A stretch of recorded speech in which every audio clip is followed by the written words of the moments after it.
አሰላሙ አለይኩም ወራህመቱላሂ ወበረካቱ። ውድና የተከበራችሁ የቻናሌ ተከታታዮች እንዴት ናችሁ? ከኔ ጋር አልሐምዱሊላህ ረቢል ዓለሚን። ዛሬ ቤቴን እንደምታዩ ፏፈሽ አድርጌያለሁኝ። ያው እንግዲህ አማቶችን ዛሬ ምሳ ግብዣ ጠርቻለሁኝና ለዛ ነው እንደዚህ የምታዩት ዝንጥ ያደረኩት። እኔማ እንግዲህ ያለሁበት እስከዛሬ እንደምታውቁት ነበረ እና ፏ አድርጌዋለሁ። ምን ስሰራ እንደዋልኩ እንግዲህ ውሎዬን አሳያችኋለሁ ማለት ነው። በመጀመሪያ ሌሊት 9 ሰዓት ላይ ተነሳሁኝና ዳቦ አወካሁኝ። እንደምታዩት ነው ቦክቶልኛል።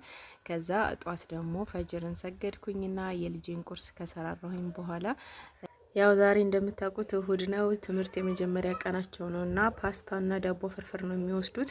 ሌላውን ነገር ፓስታውን ቀቅያለሁኝ፣ ስጎ ምናምን ሰራርቻለሁኝ። ዳቦውን ደግሞ ቀነስ አድርጌ ጋግርላችኋለሁ ማለት ነው። እንደምታዩት ምጣድ ለኩሻለሁኝ። ከዛ የተወሰነ ትንሽዬ እንደዚህ ለቁርሳቸው የሚበሉት የሚፈረፍረውም ትንሽ ጋገርኩ ቀንሼ ማለት ነው። ከዛ እዚህ ጋር ደግሞ እንደምታዩት ያው እንደነገርኳችሁ ለእንግዳ የሚሆን አዘጋጅቻለሁ ዳቦ ለቡና ቁርስ ማለት ነው። እንደምታዩት ምጣዱ መጀመሪያ ላይ ብዙ ጉፋፍ ያስገብቼ ነበር የተያያዘልኝ። አሁን ግን እንደፈለጋችሁ ጠቀስ እያደረጋችሁ ብቻ የባህር ዛፍ ፍሬውን ብዙ ይጋግራል። ከዛ እዚህ ጋር ዳቦዬን አውጥቻለሁኝ በምታዩት መልኩ ዲዛይን አውጥቼለታለሁ ልክ እንዳምባሻ አድርጌ ማለት ነው። ያው ለቡና ቁርስ ነው። ታቆኛላችሁ ብዙ ጊዜ የሆነ ነገር ስሰራ እንደዚህ ዲዛይን ምናምን አበባ ነገር ሰራበታለሁ። ከዛ እዚህ ጋር የመጀመሪያ እንጀራዬን አወጣሁኝ ከዳቦ ቀጥሎ ያስሸዋለሁኝ። ትንሽ ቢያስቸግርም ደህና ነው። እንደዚህ የመሰለ እንጀራ የመጀመሪያ እንጀራ አወጥቻለሁኝ ማለት ነው። በነገራችን ላይ ዛሬ እንጀራው ብዙም አላመረኝም። ማታ ሙቅ ውሃ ጥዬ ካደርኩኝ ጧት ላይ ብዙም አያምረኝም እንጀራው። ሞቅ ውሃ ከጣል ከ2 ሰዓት ከ3 ሰዓት በኋላ ስጋግረው ነው አሪፍ የሆነ እንጀራ ይሆንልኛል ብዬ የማስበው። እና እንደዚህ አይኑ ትልቅ ምናምን ሲሆንብኝ አልወድም። ብቻ ያው አሪፍ ነው። እንደዚህ እያደረኩኝ እንጀራዬን ጋግሬ ያው ጨራረስኩኝ እላችኋለሁኝ ውዶችዬ። እንግዲህ ደግሞ ወደ ምሳ መስራት እገባለሁኝ።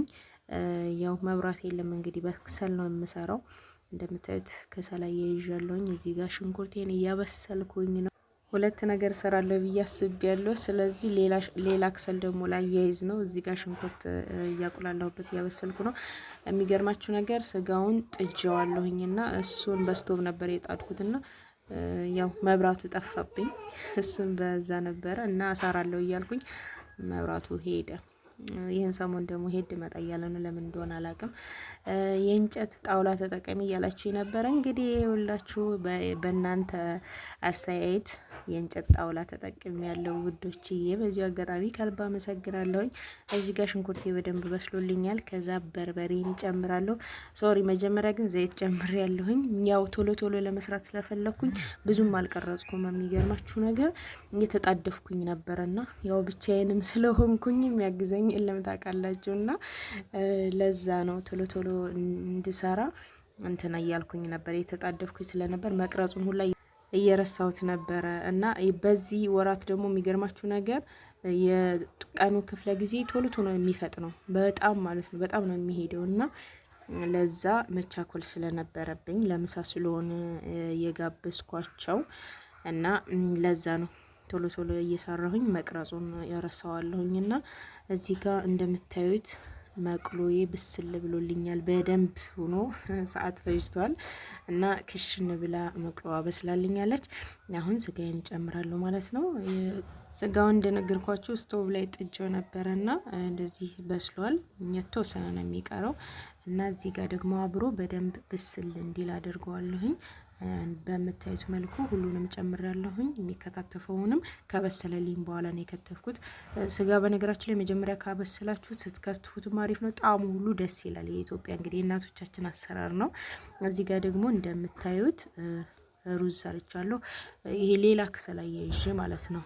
የሚገርማችሁ ሰርቼ እስከምጨርስ መብራት አልመጣም ነበረ እና ጨራረስኩኝ። አሁን ምሳን ሰራርቼ ልጄን ሻወር አስወስጄ እኔም እንደዛው ቤቴን ፏ አድርጌ እንደዚህ አድርጌ የሰራራሁትን ላሳያችሁ።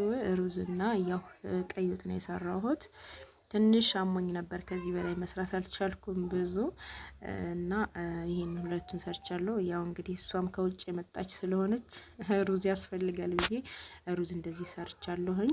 ቅመሙ ደግሞ በውጩ ቅመም ስለሆነ ሩዙን የሰራሁት ያው የውጭ ሩዝ በሉት አጫጭር ስለሆነ ብቻ ነው። እንደ ውጭ ሩዝ ረዛዝም አይሆንም። የኛ ሀገር ሩዝ የውጭ ቢባልም አጫጭር ነው። ልክ እንደዚህ ድቡልቡል ያለ ነው እና እንደዚህ አድርጌ ምሳችን አቀረብን በላን ማለት ነው። ከዛ በኋላ ቡናችን እየጠጣን ነው። እንግዲህ እናንተ ኑ ቡና እንጠጣ ብያለሁኝ ውዶችዬ። እንግዲህ ያው ዳቦችንም ቆራርሰናል። ጎረቤት አንዳንድ ሰው ጠርተን ነበር። ከዛ ማቶቼ እንግዲህ ፏ ብለን እንደምታዩት እያሳለፍን ነው ማለት ነው።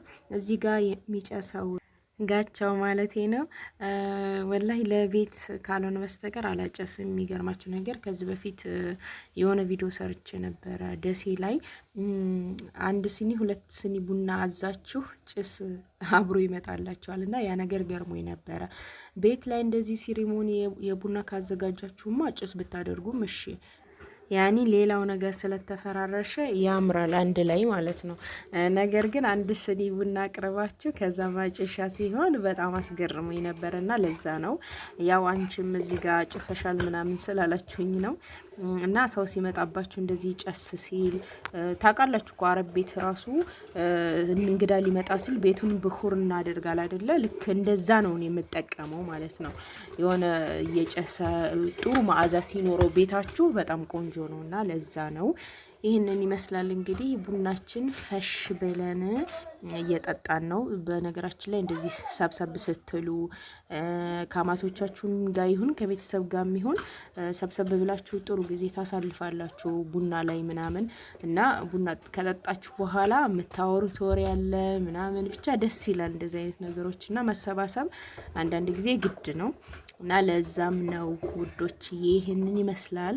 ሀሳብ አስተያየት ካላችሁ ደግሞ ኮሜንት አስቀምጡልኝ። እቃ ማዘዝ የምትፈልጉ ልጆችም ቁጥሬን አስቀምጣለሁ ኮሜንት መጀመሪያ ላይ። ያው ቁጥሬን አስቀምጣለሁ እስከዛሬ ግን ቁጥርሽን አስቀምጭልን ምናምን ትላላችሁ ብዙ ጊዜ እና ምሳሌ የዛሬው ቪዲዮ ላይ ካላስገባው ቁጥሬን ከዚህ ቪዲዮ በፊት ያለው ቪዲዮ ላይ ቁጥሬ አይጠፋም እና ከዛ እያነሳችሁ ብታናገሩኝ ብዙ ጊዜ ቁጥርሽ የለም ቁጥርሽ ሳ ምናምን የምትሉ ልጆች ማለት ነው ውዶችዬ። ለዛውም እኔ ስረሳው ነው እንጂ ሳስታውስ ቁጥሬን አስገባለሁኝ እና ይህንን ይመስላል። የሰላሙ ጉዳይ ለጠየቃችሁኝ ያው ትንሽ ጓገጭ ነገር አለ እንጂ ደህና ነው እስካሁን አልሐምዱሊላ። ያን ያክል እንደዚህ በጣም ጦርነት የለም። ለዛውም ወደዚህ ወደ ላይ ወደ ዳገቱ ወደ ውጫሌ አካባቢ እንደዚህ ነው እና ብዙም የሚያሰጋ ነገር የለም። አልሐምዱሊላህ ሰላም ነው ማለት ይቻላል። አብሽሩ፣ አይዟችሁ፣ አትስጉ። የዛሬ ቪዲዮ እንግዲህ ይህንን ይመስላል። ላይክ፣ ሼር፣ ሰብስክራይብ ማድረጋችሁን አትርሱ። በቀጣይ ቪዲዮ ተመልሼ እስከመጣ አላህ ሰላማችሁን ያብዛው፣ ሀገራችንም ሰላም ያደርግልን። ወሰላሙ አለይኩም ወራህመቱላሂ ወበረካቱ።